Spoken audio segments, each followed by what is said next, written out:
당신의 다리가 갑자기 붓고 아침에 눈이 침침한 느낌이 든 적이 있나요? 소변이 거품 같아졌거나 밤에 자주 깨서 화장실에 가는 일이 늘었다면 그것은 단순한 노화의 징후가 아닐지도 모릅니다. 당뇨가 오래된 어르신들 중에는 내 신장은 괜찮다라고 생각하다가 어느 날 갑자기 투석이라는 현실을 마주하는 분들이 있습니다. 작은 변화 하나를 놓치지 않고 지금 바로 생활에서 고칠 수 있는 것들이 얼마나 많은지, 그리고 왜 전국의 대학병원과 신장 전문의들이 그 변화를 강조하는지 오늘 함께 차근차근 알아보겠습니다. 지금 이 글을 끝까지 읽으시면 당신이나 가족이 신부전으로 가는 길을 멈출 수 있는 구체적인 행동들을 알게 될 것입니다. 오늘부터 실천하세요.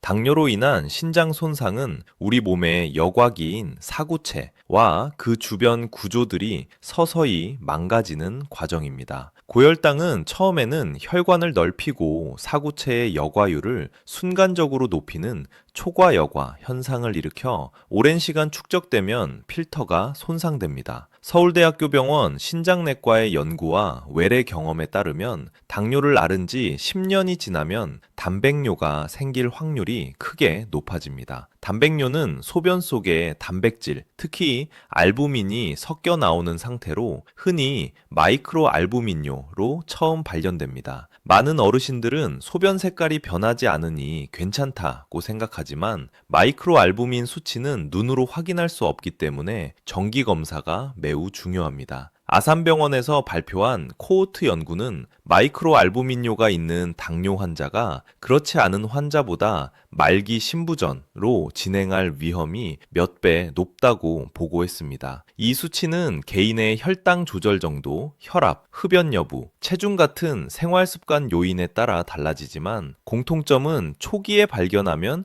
진행을 상당히 늦출 수 있다는 점입니다. 임상적으로는 소변 알부민, 크레아티닌 비율, UACR과 사구체 여과율, EGFR을 틸리디를 정기적으로 검사합니다. 고려대학교 병원 신장내과 자료에 따르면 UACR이 30mg/즘 이상이면 신장 손상의 시작으로 보아야 하고 EGFR이 60ml/min 1.73 수베트 스쿠베 이하로 내려가면 이미 만성 신장질환 CKD 3기 이상으로 분류됩니다. 특히 당뇨를 오래 앓은 60대 이상의 환자들 가운데 처음 내원 당시 EGFR이 60 미만이었던 경우 향후 5년 내 투석으로 진행할 확률이 상당히 높았습니다. 예를 들어 65세 남성 A씨는 당뇨를 15년째 알아왔지만 거동이 불편해 병원 방문을 미루다가 건강검진에서 EGFR이 45로 측정되어 신장 전문의에게 의뢰되었습니다. 초기 상담에서 그는 아침마다 붓는 다리와 손발의 저림을 호소했고 소변 검사에서 미세 단백뇨가 확인되었습니다. 생활 습관 개선과 약물 요법을 병행한 결과 EGFR 하락 속도가 현저히 둔화되었는데 이 사례는 조기 발견과 적절한 치료가 얼마나 큰 차이를 만드는지 보여줍니다. 왜 당뇨 환자들은 신장이 망가질 때까지 증상을 못 느끼는 걸까요? 신장은 남은 기능을 보태서 일을 계속하기 때문에 기능이 절반 이상 소실될 때까지 특별한 증상이 드러나지 않는 경우가 많습니다. 연세대학교 세브란스 병원 임상 경험에 근거하면 환자들 중 상당수가 피로감, 식욕부진, 가려움 등 비특이적 증상을 호소하다가 신기능이 많이 악화된 뒤에야 내원합니다. 만약 당신이 당뇨가 있고 소변에 거품이 많아지거나 아침 눈주위가 붓는 증상을 느낀다면 지체하지 말고 병원에서 UACR과 혈액 검사를 받아보세요. 초기 변화를 잡으면 투석까지 가는 비율을 현저히 줄일 수 있다는 것은 국내외 여러 연구에서 반복적으로 확인된 사실입니다. 신장 손상이 시작되는 주요 기전 중 하나는 만성 고혈당이 유발하는 염증과 산화 스트레스,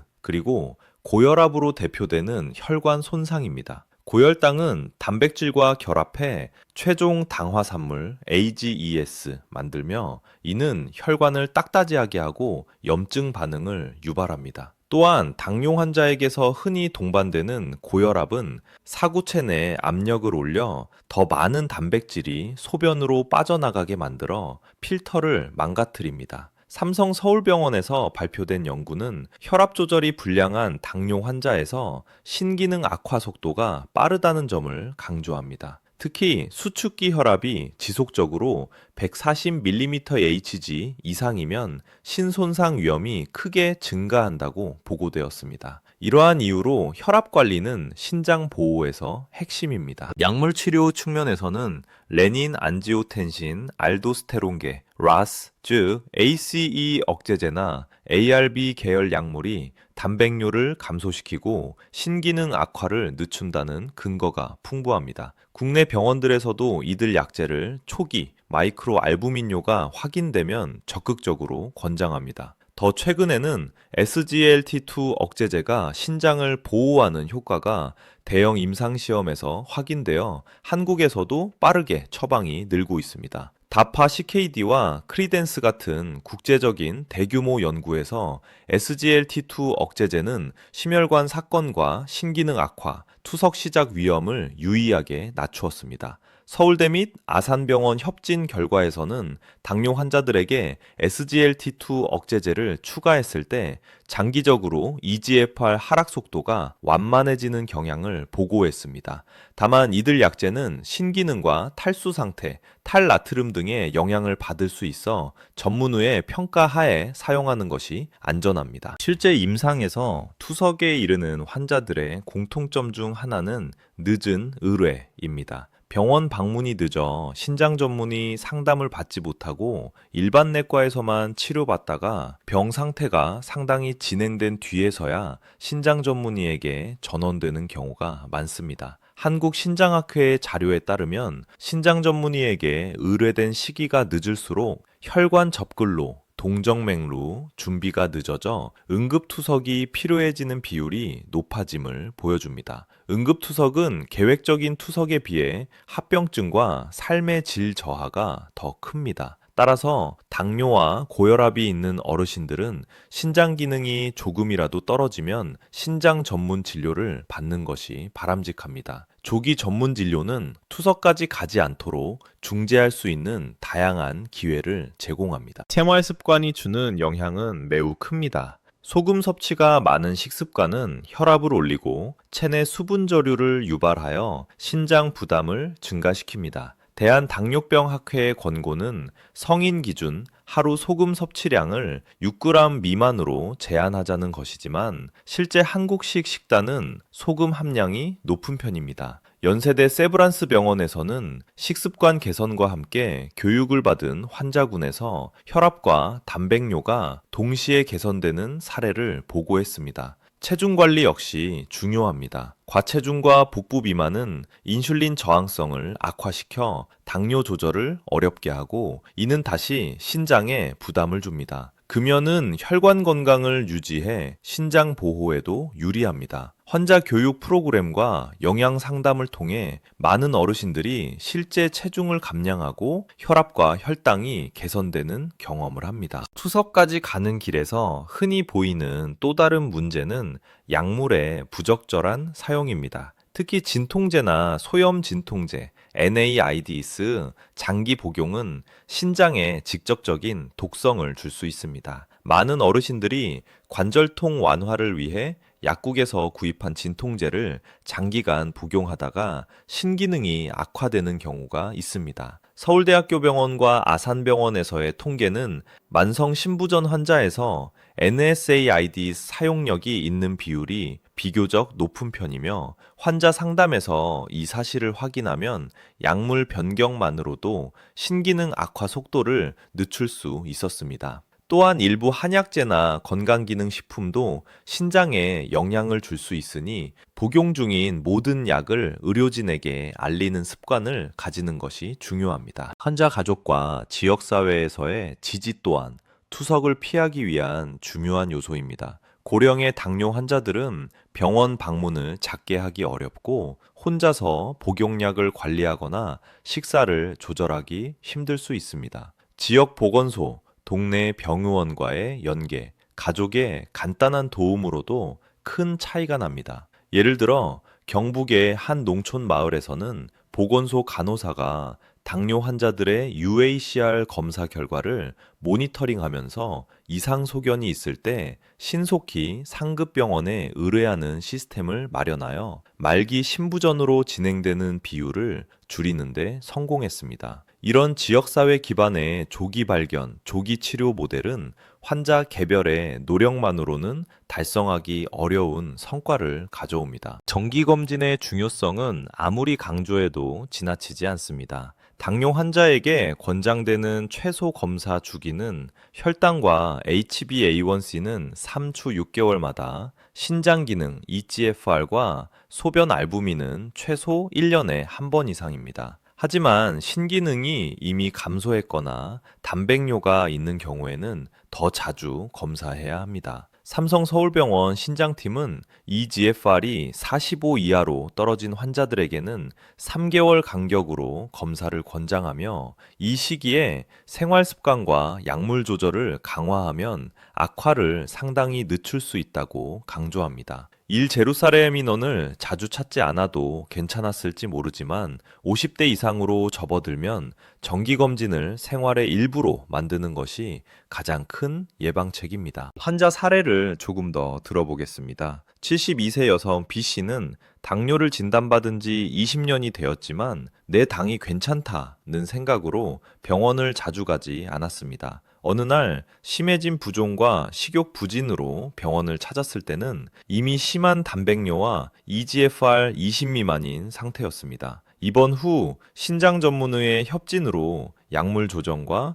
식이요법, 체액 관리 교육을 받았지만 시간적 여유가 부족하여 결국 혈액투석을 시작하게 되었습니다. 반면 같은 연령대의 C씨는 초기 단백뇨가 발견되자마자 생활 습관을 개선하고 ACE 억제제를 시작했으며 혈압을 엄격히 조절하고 정기적으로 신장 클리닉에 다니면서 수년간 투석을 피할 수 있었습니다. 이 두 사례는 조기 진단과 즉각적인 대처가 환자의 미래를 어떻게 바꾸는지를 극명하게 보여줍니다. 투석이 필요한 상황에 대비하는 것도 중요합니다. 만약 신기능이 지속적으로 나빠져 투석이 필요한 단계로 접근한다면 시간적인 여유를 두고 혈관 접근로를 만들거나 복막 투석 준비 교육을 받는 것이 좋습니다. 계획적인 준비는 응급 상황에서의 투석보다 합병증 위험을 낮추고 삶의 질을 보존하는 데 도움이 됩니다.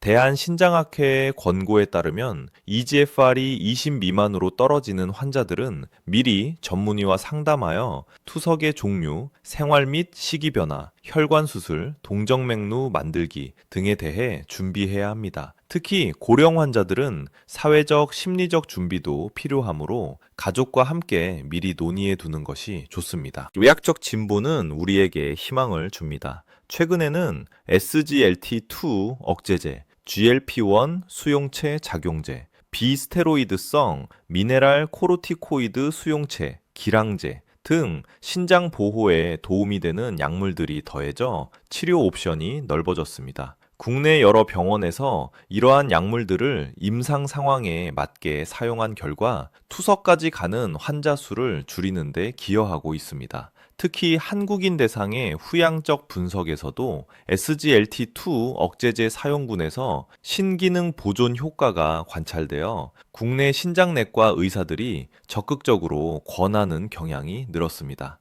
그렇지만 모든 약물이 모든 환자에게 적합한 것은 아니므로 전문의와 충분한 상담을 통해 개인의 상태에 맞는 치료 계획을 세우는 것이 필요합니다. 마지막으로 실천 가능한 구체적 권장 사항을 정리해 드립니다. 당뇨를 앓고 계신 분은 적어도 1년에 한 번 UACR을, 소변 알부민, 크레아티닌 비율과 혈청 크레아티닌, EGFR 계산을 검진하세요. 혈압은 가능한 한 개별화된 목표를 설정해 관리하시고 특히 흡연은 즉시 중단하시기 바랍니다. 소금 섭취를 줄이고 단백질 섭취는 과하지 않게 조절하되 과도한 제한은 피하시고 영양사와 상담하세요. 진통제와 같은 약물은 장기 복용을 삼가고 복용 중이라면 반드시 의사와 상의하세요. 약물 중 RAAS 차단제, ACI, ARB, 및 필요시 SGLT2 억제제는 신장 보호에 도움이 되므로